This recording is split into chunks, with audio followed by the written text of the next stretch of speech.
Hi, I'm Chef Cristian with Tampa Bay Chef Services. Last night we had a big party and there's lots of leftover beer and cheese. So that's a perfect opportunity for me to show you how to make a leftover beer and cheese fondue. So the first thing I'm going to do is just separate one garlic clove here.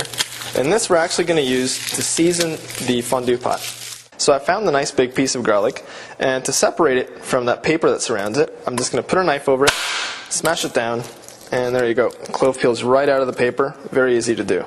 So this is a fresh piece of French bread. Now traditionally with fondue you want to use stale bread or day-old bread.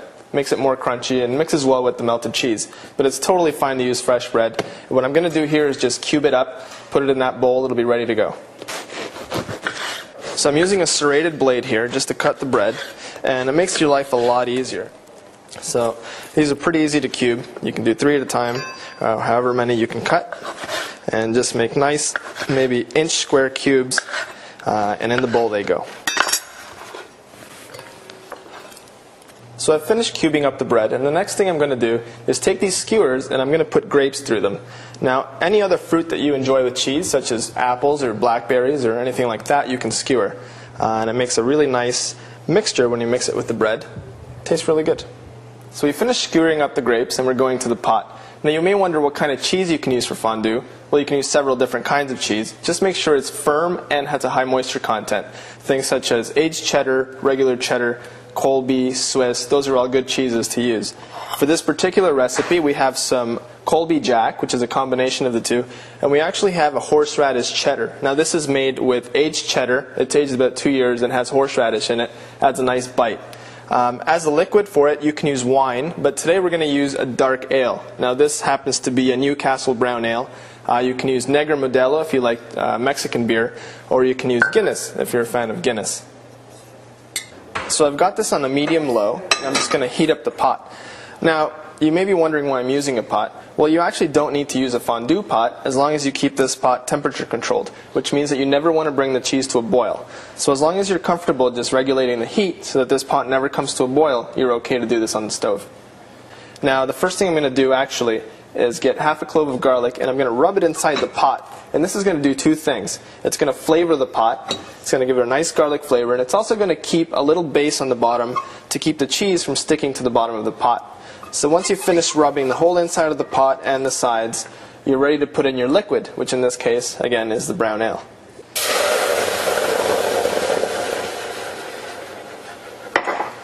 So I've got about half a cup of beer in there. It's come to a nice little simmer. And I'm going to start adding the cheese, just a little bit at a time. As it melts, you add more.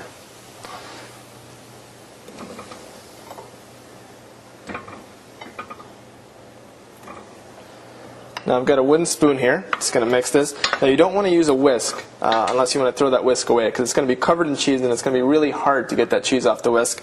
So a wooden spoon or a heat-resistant plastic spatula would work just fine.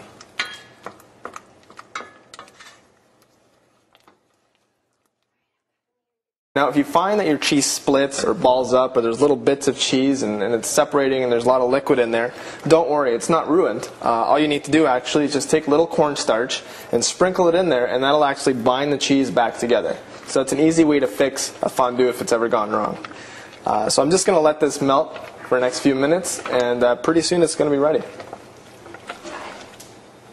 So this is just about done. The only finishing touches that I'm going to add is just a little squirt of lime or lemon. Basically what you're looking for there is the acidity, and what that does is it sort of keeps the cheese from being too stringy. And I'm also going to add a little bit of Pommery mustard or grain mustard just to finish that off, and it's going to give it a nice taste. So if you look at here and you lift it up, you see a really nice smooth cheese, not very stringy, and there's definitely no lumps in there at all, and that's what you're looking for. Now that you've finished your fondue, all you need to do is just bring the pot over, and you have your grapes and your bread and hopefully some family to share it with. Thank you very much for watching these videos. To watch more, log on at www.tampabaychef.com.